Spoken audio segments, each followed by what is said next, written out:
Nice to see you. Nice to see you. Hey, before Alex, before you go off screen, I just want to acknowledge you. Alex is just makes all this happen, sends out reminders and set up the Zoom, and has just been a great person to work with. So I just want to thank you. It's been a real pleasure to work with you these last 6 weeks. I'm sure you'll all join me in acknowledging Alex. Thank you. Thank you. That's very kind. If you want, you can unmute and say thank you. It's okay. It's Thank you. Thank you. Yeah. All right. She knows you're appreciative. In addition to thanking Alex, I want to take a moment and acknowledge people may be aware the new Rav Shmuley, the leader of Valley Beit Midrash, is this week is sitting Shiva for his mother. His mother died a couple of days ago. And I know he's sitting Shiva up in Scottsdale. We had a chance to be in touch. And so Sandy Yanklowitz. So as is the custom, we'll just dedicate this learning, to her memory. And hopefully, she will lift us up, and we will do the same for her in return, have an aliyat neshama, an ascendant soul. And I was sitting with someone at lunch yesterday, and he said, somehow we were talking about Shmuley. I guess I mentioned I was teaching for VBM, and he said, that guy's mamish a lamed vavnik, like he's really one of the 36 righteous people in the world. So today, about an hour or two ago, he texted me to apologize for not coming to the class. I said to him, you're literally a lamed vavnik. You're sitting shiva and you're worried about texting me to tell me you can't make it to the class. But that's Shmuley. So just thinking of him, thinking of his family, and in a fun, I don't want to wary. Maybe I should do lahavdil. I should make a separation. But at the same time, and I had this thought all the last 2 weeks for this last piece, the practice one. And that is that, as much as anything else, this is a death practice. As much as anything else, what I've been leading up to on what I'll, if we don't run out of time again, I'll guide us just gently through a very simple practice. It's many other things, but it's also a death practice. And of course, first we know, right? The grounding beyond the theoretical framework I provided, which I'll come back to briefly in a moment, but beyond the theoretical framework, the grounding for this whole journey I've been kind of taking you on is mystery. That's the grounding, right? That's practice zero. That's ground zero. As I look at my photograph from ground zero, what greater mystery, right? Unless you have information that you're withholding, please feel free to share. But it just seems like it remains a mystery of the ultimate kind. And at the same time, even as death, or we might even say the next moment, is an absolute mystery. It's funny how you probably have had this experience where you hear an unusual thing a number of different times across your life from different people who you trust. So on more than one occasion in my life, I'm not a flood of examples, but on more than one occasion at different points in my life, a person has suggested to me that after we die, we're everywhere. It made me think probably before we were born, we were everywhere too. And so, that's the move from practice zero to practice one, right? Practice zero is mystery. Practice one, as you're going to see as we move towards it, is everywhere. That's the movement. That's the movement. Of course, I also don't have any special information that I'm holding, but when I've heard a person say that, and I can think of 2 or 3 people in particular at different times in my life who have said, after death, you're everywhere, or they're referring to somebody else as being everywhere. It just sounded true. it sounded true. And then I've, and maybe you've done this, I've just sat with that. It seems to be the case. Seems to be the case. So that I'll say that also, when we're thinking about Sandy, and maybe other people thinking about people that you've lost or have died, or maybe someone I had a correspondence with offline, talking about their own feelings about the end coming soon. All of those feelings. Just want to acknowledge them, and we'll see if we can kind of approximate that sense of being everywhere as we move through today. The other thing I want to say about this is just as an, I started off, I talked about this interplay with Judaism and Buddhism. Sometime in the last year, I finally got to the Tibetan Book of the Dead, which the Dalai Lama says is the highest yoga tantra. That's what he calls it. The version that was famous because of, I think probably became famous in America because of Timothy Leary and some other folks in the 60s, that's not the whole of the Tibetan Book of the Dead. It's a much longer text. And there was a serious translation undertaken and published, I don't know, in the last 10, 15, 20 years. So I was working through it, and leaving aside, the death practices. What's interesting to me is that the opening section of that book is an extended and I think tremendous consideration of the mind.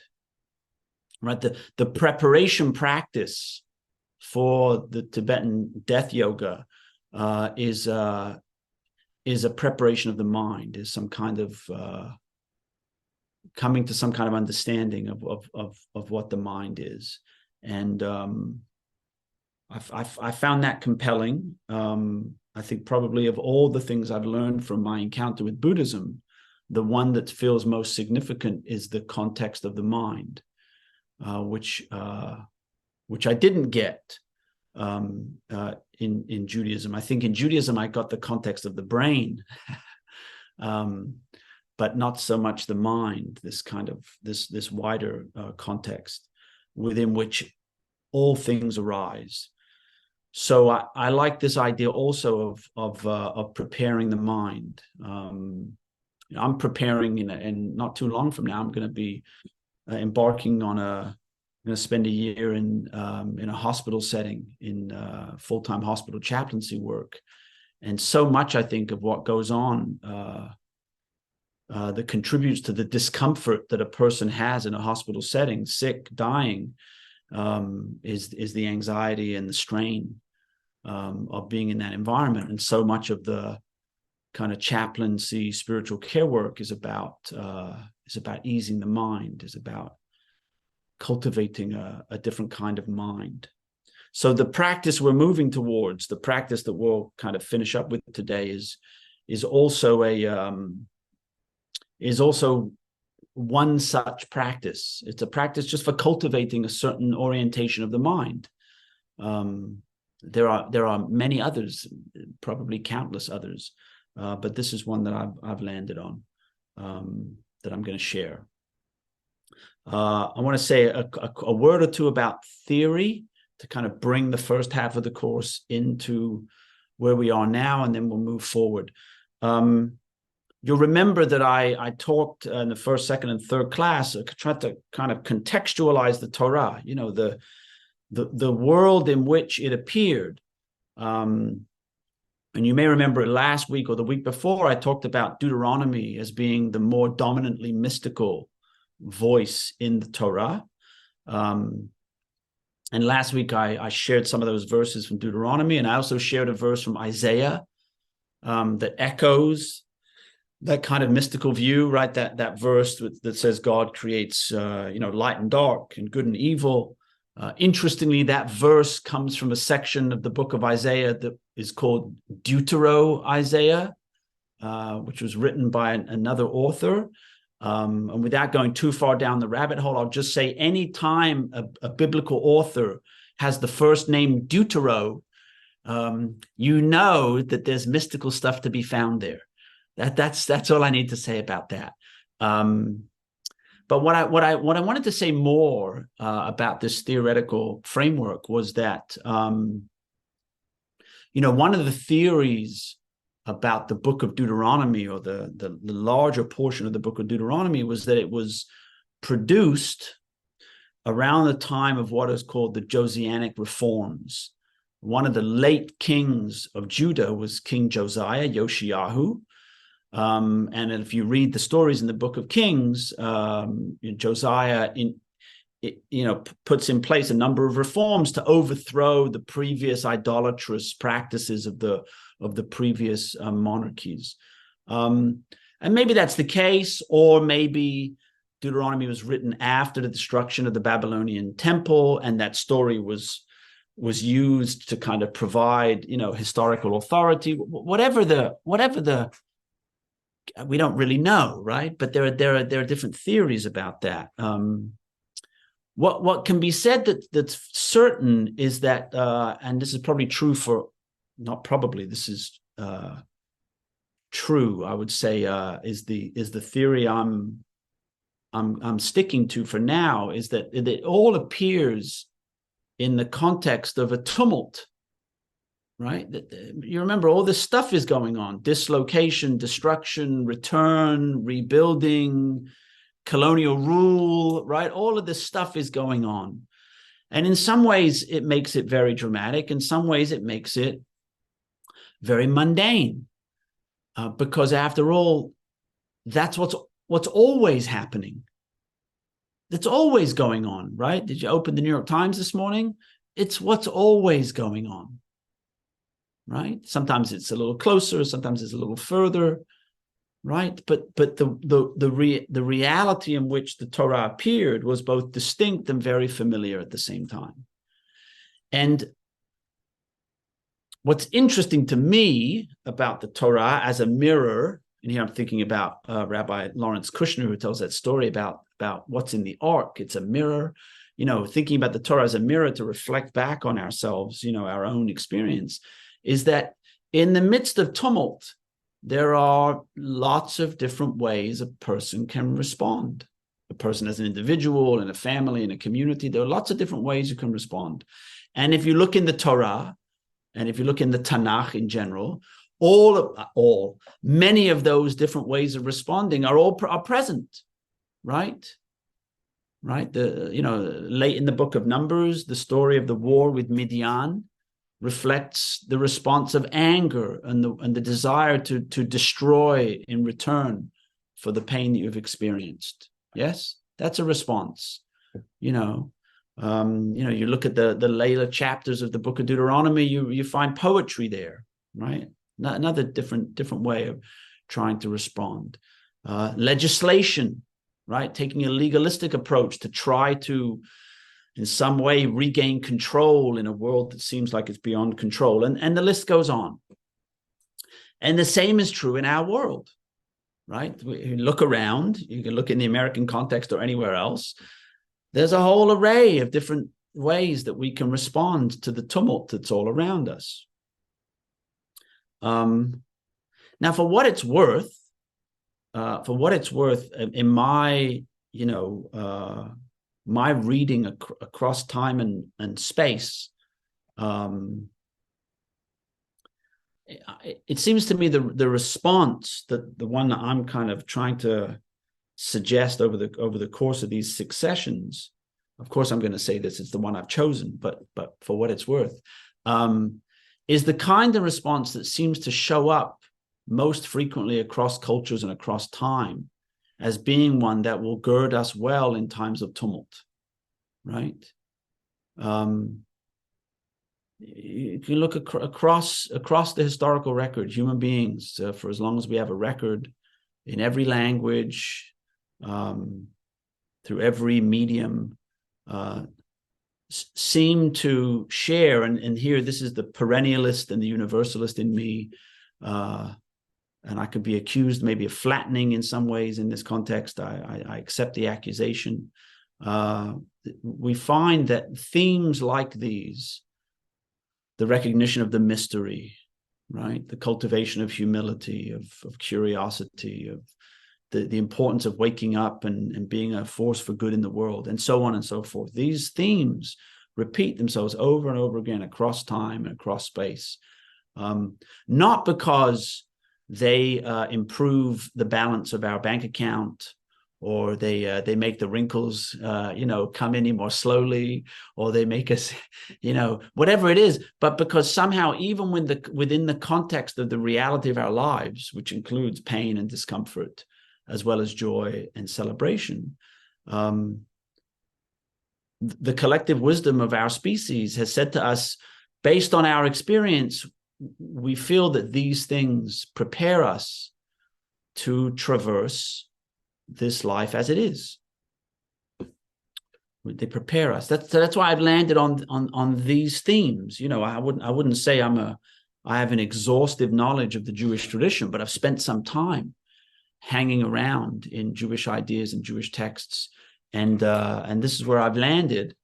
And so that's why I'm sharing it with you. I guess what I'm trying to say, to kind of put a bow on it and then just move into the final practice, is here's what I picked up along the way. That's it. and by the way, a good portion of it I picked up from a lot of you people on the screen. So it's not like there's nothing special going on here. It's just this process of sharing and listening and learning and trying to pay as much attention as possible to how we make it through this. I think Norman Fisher said it, right? How we make it through this beautiful and tragic life. But both are true. Both are true, and they're both true, it seems, all the time. Maybe that's what Isaiah was talking about, right? So that's kind of a very brief kind of overview of what the arc I've been on, where I've been trying to take us, and it brings us back to where we were last week, right? Practice 1. So you remember this verse, right?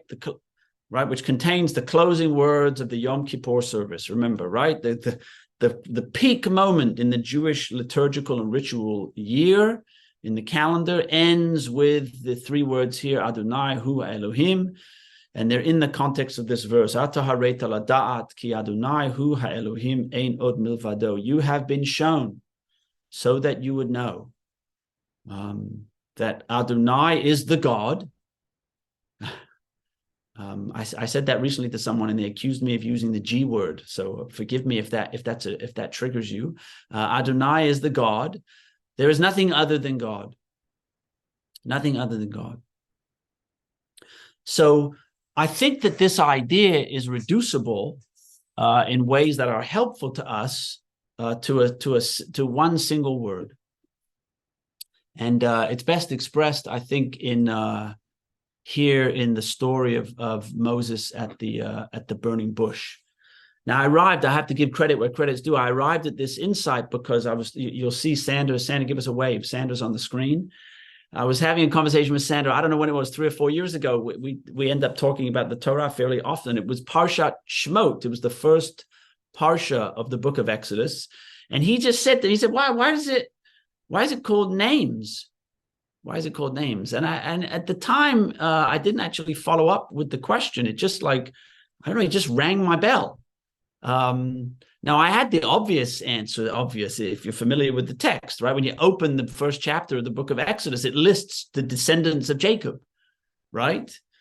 But there was something, and I don't know if this was Sandra's intention. I don't think I ever asked him.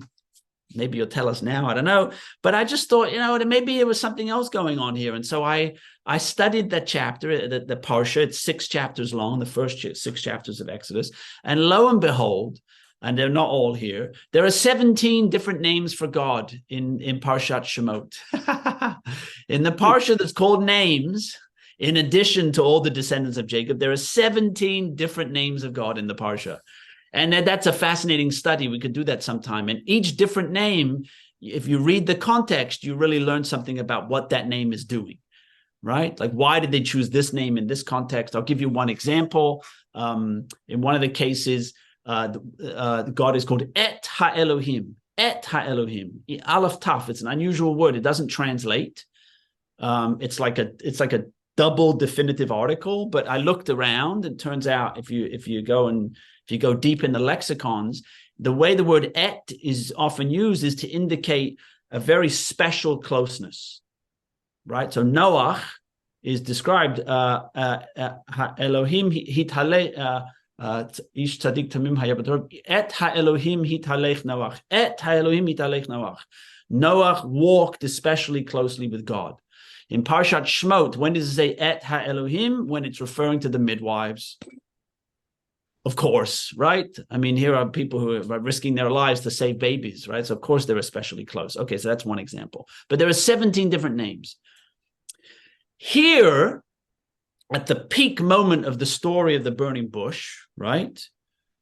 Where Moses finally, says, okay, I'll go, right? After saying, no, don't send me. I'm not the person, send somebody else. That he kind of haggles with God about going to Egypt. Finally says, I'll go. He says to God, well, who should I say sent me, right? So this is where it's fun to, again, think about the author as well as the story, right? The author is trying to tell a story about what name to call God. So there's a story inside a story. What the author is trying to do is to tell us who the God is that the author knows. Yes?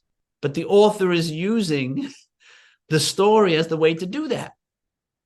Clearly, both are happening, right? It's happening on both levels. And in this moment in the story, it's all right here, right? It says, Vayomer Moshe El Ha-Elohim, Ha-Elohim, one of the names. Moses says to Ha-Elohim, the God, right? We know that, right? Adonai Hu Ha-Elohim, the God. So the author's telling us this piece of dialogue is about, it goes all the way down, right? This is the real stuff. Moses says to Ha-Elohim, Hinei Anochi. Now you know about that word. We've talked about that word, right? Anochi is the Anochi of Mount Sinai, is the Anochi of the true self, is the Anochi of the human divine. You remember all of that? Right? Hinei Anochi ba'el b'nei Yisrael. Right? When Anochi comes to the children of Israel, right? When Anochi, Moses is saying, when I come to speak the truth to the children of Israel, and I say to them, the God of your patriarchs, of your forefathers, of your ancestors has sent me. And they're going to say to me, what's his name? Ma omer alehem. What should I say to them? Right. So first, there's two names there, right? Elohei avoteichem and Ha Elohim, and then we have Anochi, which is we're not sure, right? But Moses says, who shall I say called me? Vayomer Elohim. That's a third name, right? It's not Ha Elohim, it's Elohim. Okay. Elohim says to El Moshe, Ehiyeh Asher Ehiyeh. You know that because you saw the Ten Commandments, right? I am that I am, right? But that's not a good translation, right? Ehiyeh Asher Ehiyeh, right? Probably translate better as I will be that which I will be. It's future tense, right? That's what God says to Moses. Ehiyeh Asher Ehiyeh. I'll be what I'll be.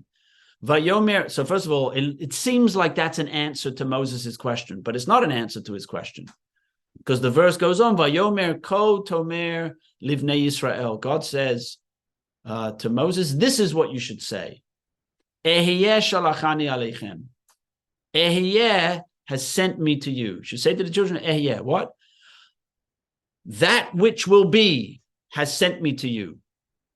Right? That which will be. We could say becoming, future-oriented. That which is yet to unfold, right? Future-oriented. So, right? So, first of all, that's in the story. That's the first answer to Moses, right? Step out from the author's saying, oh, when I'm trying to tell you what God is, my first attempt is to tell you God is that which has not yet come to be, is Ehiyeh. Okay? So we could have ended there, but it doesn't end there, right? Vayomer Od, Elohim El Moshe. And God said further, right? So you can imagine the person's writing it out, and then another thought comes to his mind. He writes down the next verse. No, that's not it. God is not Eheyeh, right? God says further to Moshe. I'd like to think that the person that was writing the story, I'd like to think their name was Moshe. Right? Kotomar el b'nei Yisrael. No, this is what you should say to the children of Israel, right? Strike that one. Say this instead. Adonai Elohei Avotechem Elohei Avraham Elohei Yitzchak Elohei Yaakov. Right? Adonai, Yud-Heh Vav-Heh, the God of your forefathers, the God of Abraham, the God of Isaac, the God of Jacob has sent me. Right? It's a different answer, right? Who has sent me? The past. Where you came from. Right? Your heritage. Yes? Right? So you have this, and then the verse closes, Zeshmi leolam v'zeh zichri ledor vador, right?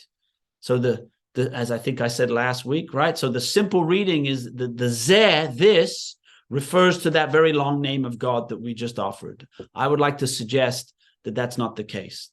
That one of the other names of God, and the one that the author lands on, is zeh. After suggesting, right, that God is becoming, and then saying, no, God is the past, the author says, no, zeh, this shall be my name forever, and zeh, this shall be my memorial for all eternity. Not the past, because, of course, the past is gone. God can't be that. Not the future, because the future doesn't exist yet, right? This is the argument against omniscience, right? Even God doesn't know what's going to come because it hasn't unfolded yet, right? So not the past because it's gone, and not the future because it's not here yet. All that's left is zeh, right? This. Now you find this, the four levels of interpretation of the Torah, right? Pshat, the simple reading; drash, interpretive; remez, the hinting; and then sod, secretive. So this feels like it's on the level of sod, but in some ways I also think it's also pshat. It's both simple and also appears to be secretive at the same time. You find this word used in this kind of suggestive way in other places in the text, right? Here's one you might be familiar with, right? Ozi v'zimrat yak, the crossing the sea, right? The sea is split. The children of Israel are crossing the sea, making their way to Sinai. Ozi v'zimrat yak, my strength and the song of Yah, right? Which might be just me, my breath, right? My strength, my physical body, and my breath. Vayihi li lishua, they will be my salvation. You remember that verse we saw from Deuteronomy last week, right? It's not in the heavens. It's not across the ocean, right? It's right here. Everything you need is right here. You have everything you need, right? Zeh eli v'anvehu. This. I mean, if I've already just said that my body and my breath, or even if it's my song, right? If I have all I need for salvation, then what is God other than this? Zeh eli v'anvehu. This is my God, and I will enshrine this God. Right? Elohei avi v'aromenha, the God of my father, and I will exalt God. Right? That's a one. Number two, right? Here's another one.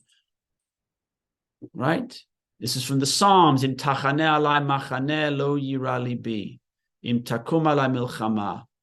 Right? Should an army besiege me, my heart would have no fear. Remember I said earlier, right? Those moments of anxiety. Right? Those are moments when an army besieges you, right? The fear, you don't know what's coming next. Right? The tumult of the world. Right? And even if war beset me, bezot ani boteach.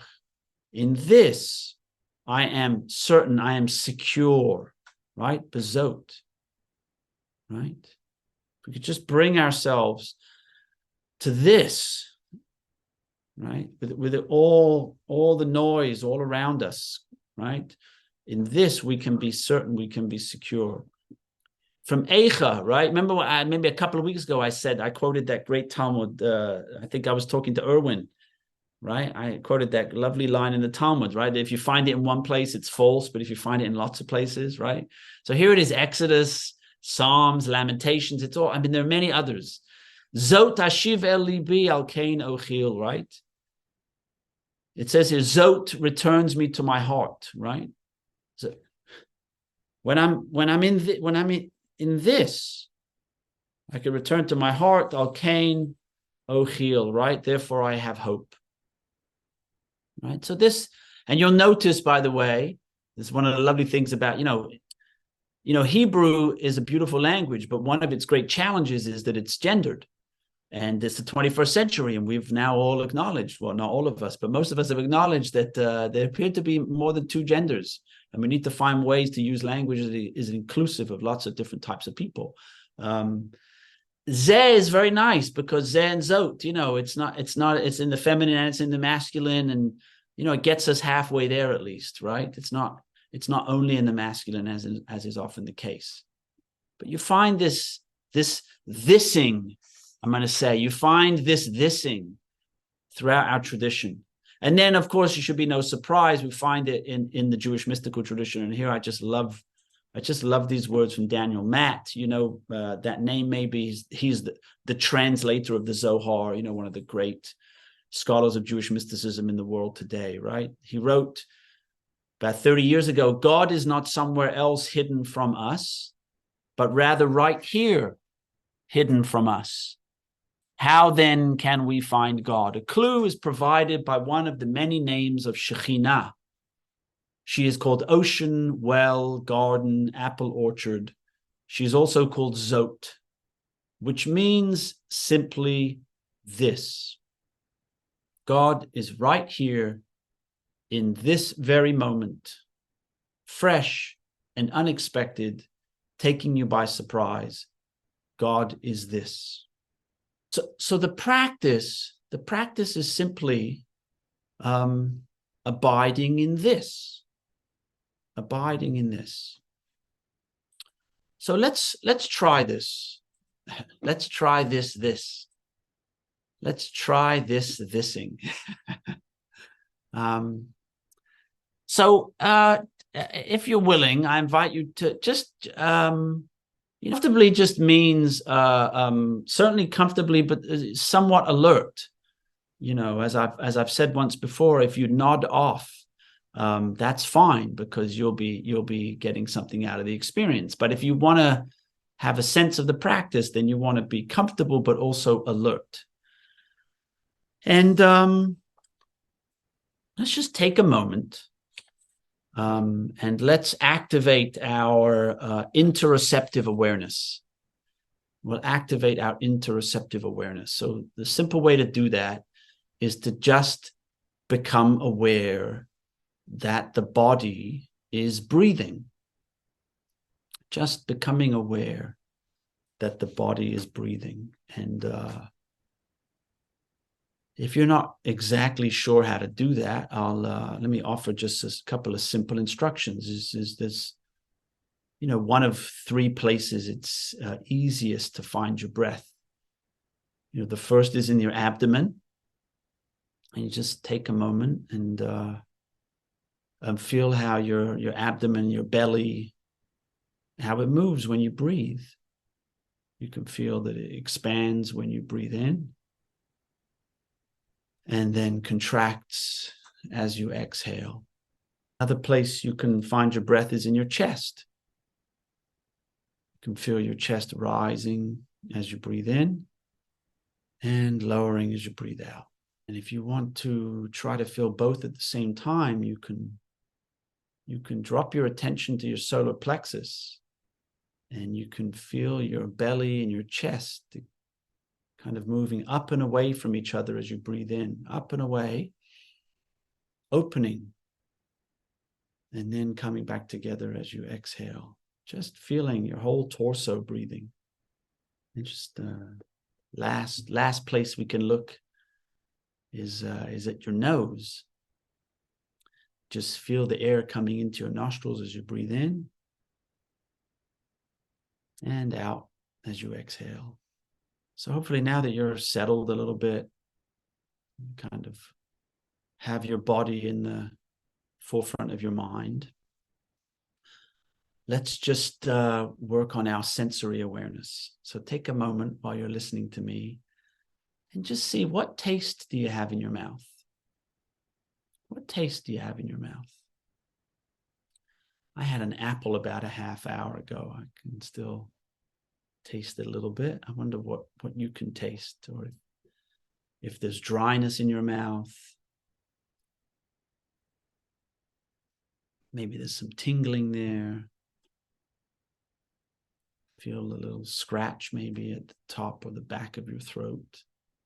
Now let's see if you can you find a smell just where you're sitting. You don't have to go anywhere. You don't have to do anything. But is there a smell somewhere? Just breathing in. I read this morning that silence actually has a sound. So maybe no odor actually has a smell. I'm unsure, but just finding a smell. Okay, now let's go to your sense of touch. Just notice where you come into contact with something. Maybe you can feel your feet against the floor or inside your socks. Or you can feel the chair against your body. Just feeling the sensation of your body in contact with other objects. Maybe you can feel some tingling or some waves. Maybe you can feel warmth in some areas of contact and coolness in others. How about sound? I imagine you can hear my voice. What else can you hear? What other sounds are coming in? And now, and if your eyes are closed, you're going to want to softly open them up for this one. Now let's do your sense of sight. Just rest your eyes on an object and just know that you're looking at it. And now move to another object and just know that you're looking at that object. Let's do another one. Just resting your eyes on another object. So now your eyes are open. Let's work on proprioceptive awareness. Now just take in your body in space. Just notice the room that you're in. How far you are from certain objects, how close you are to others. Just noticing that you're in this space. It's like an actual sized diorama all around you.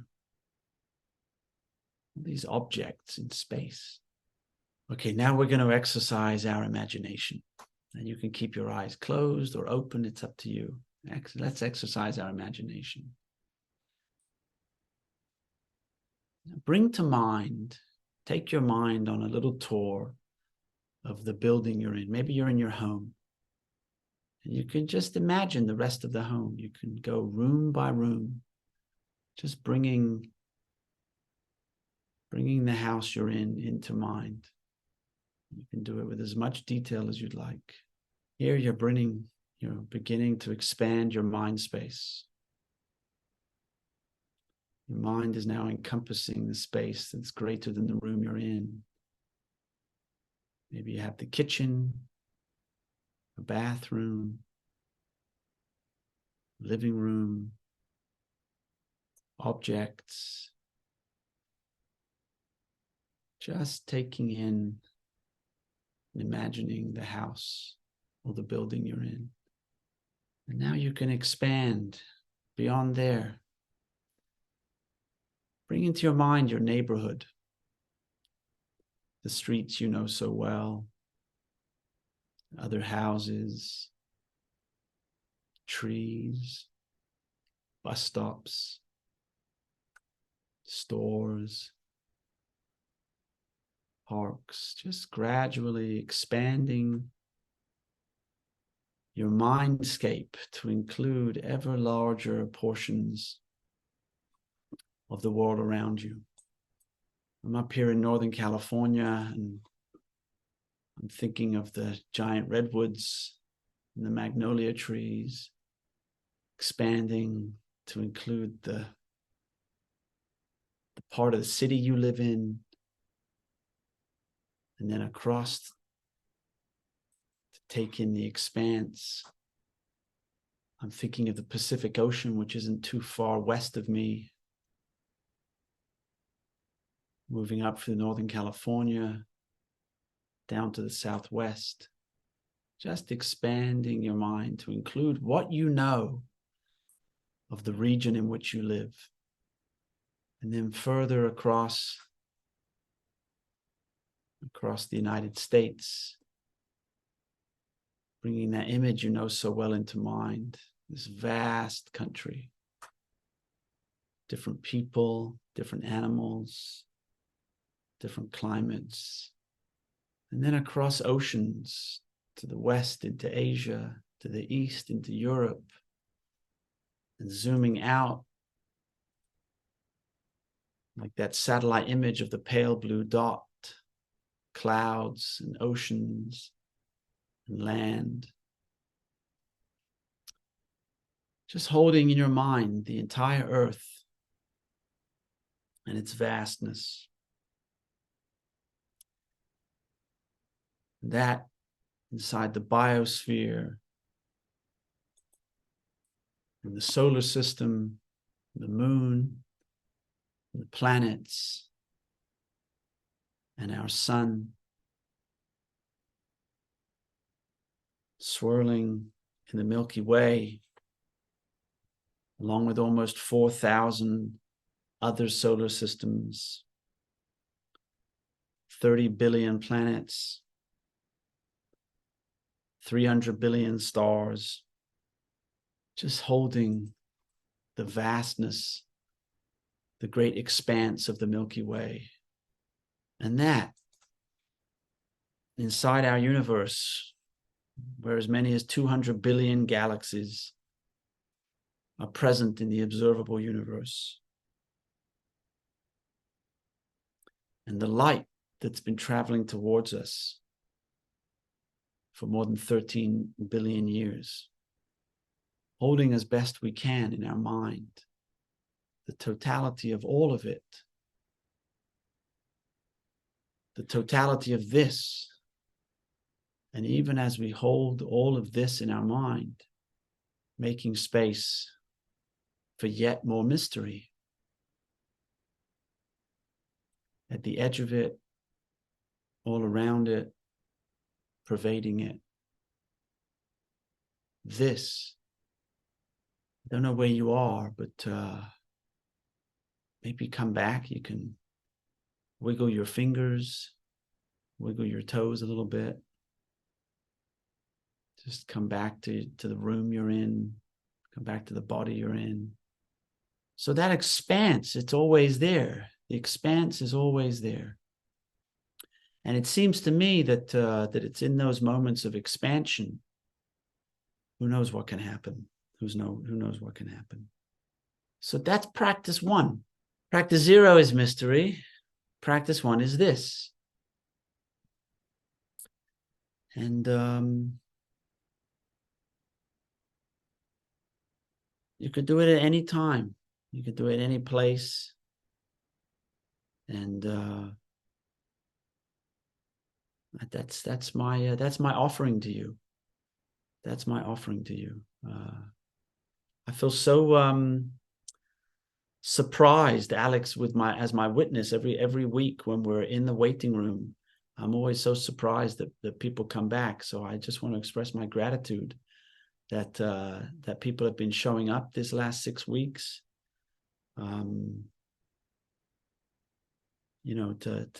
To engage and listen, and I guess to some extent put up with me. I'm just grateful. I want to thank you as well for leading us in 6 wonderful sessions. It was a pleasure to learn with you. Hey, but you know what? I'm going to say this. I guess I will have the last word because I can't hear folks. For years I would listen to Krista Tippett's On Being. You can hear me, yeah? And maybe for people that listen to a lot of those episodes, I listen to always the unedited version. She releases 2 versions.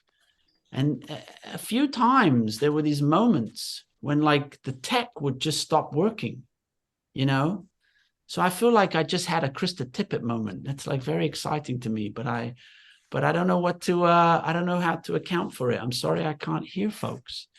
My speakers are working. Everything is good. Here's what I'm going to do. I'm going to put my email address in the chat. I'd love to hear from you. Sarah, I'd love to hear what you had to say, and others, but I can't account for why the sound is not working on my end. So I think I'm just going to end with a gratitude. And end as Jews always end when they want to express gratitude. Baruch atah Adonai Eloheinu melech haolam shehechianu v'kiyimanu v'higianu lazman hazeh. Blessed are you, Adonai, the great mystery, this, for giving us life, for allowing us to linger here for some time, and for bringing all of us, this group of people right here on the screen, together at this time. And if you're so inclined, can I get an amen? Amen. Amen. Bye, folks. See you again.